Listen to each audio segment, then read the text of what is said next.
বাচ্চাদের একটা নতুন একটা পার্টি বাইরেছে এনসিপি।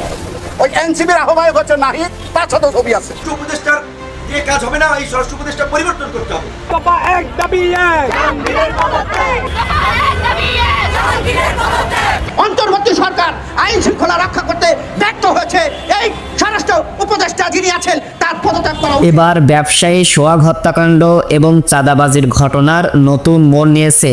হত্যাকারীর সাথে এনসিপির নেতা নাহিদের একসাথে ছবি এবং এনসিপি নেতার 7 লক্ষ টাকা চাঁদাবাজির ভিডিওটি ইতিমধ্যে সোশ্যাল মিডিয়ায় ভাইরাল হয়েছে। সোহাগ হত্যাকাণ্ড এবং চাঁদাবাজির এই রকম ঘটনা নিয়ে বিস্তারিত থাকছে ভিডিওতে। আপনারা চাঁদাবাজদের গ্রেফতার করতে পারেন না কেন? ভয় পান এই সমস্ত হত্যাকাণ্ড আর থানা থেকে সাজাপ্রাপ্ত আসামি সিনিয়র ব্যর্থতার দায়ে স্বরাষ্ট্র উপদেষ্টার বহু আগেই পদত্যাগ করা উচিত ছিল। ব্যবসায়ী সোহাগকে পাথর নিক্ষেপ করে হত্যা করেছে। সোহাগ হত্যাকারীর সাথে নাহিদ ইসলামের একটি ফটো সোশ্যাল মিডিয়ায় ভাইরাল হয়েছে, যা নিয়ে রাজনীতিবিদরা বলছে এনসিপি নেতাকর্মীরাই চাঁদাবাজি করতে গিয়ে চাঁদা না পেয়ে এরকম হত্যাকাণ্ড চালাচ্ছে। ওনার ছবি নাহিদের সাথেও আছে। আমরা কি করলাম? আমরা তো তাদেরকে লুকাই রাখি নাই।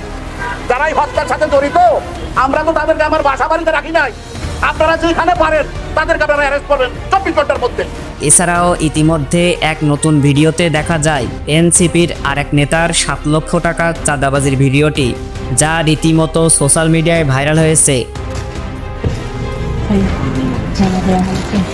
এখানে 7 লাখ টাকা, হ্যাঁ 10 টাকার কথা ছিল, মানে একটু ক্রাইসিস মনে। অন্তর্বর্তী সরকারের দায়িত্ব নিয়ে এরকম এনসিপি নেতাকর্মীদের চাঁদাবাজির বিরুদ্ধে কোনো অ্যাকশন না নেওয়ায় এবার স্বরাষ্ট্র উপদেষ্টা জাহাঙ্গীর আলমের পদত্যাগ দাবিতে রাজপথে নেমেছে শিক্ষার্থীরা।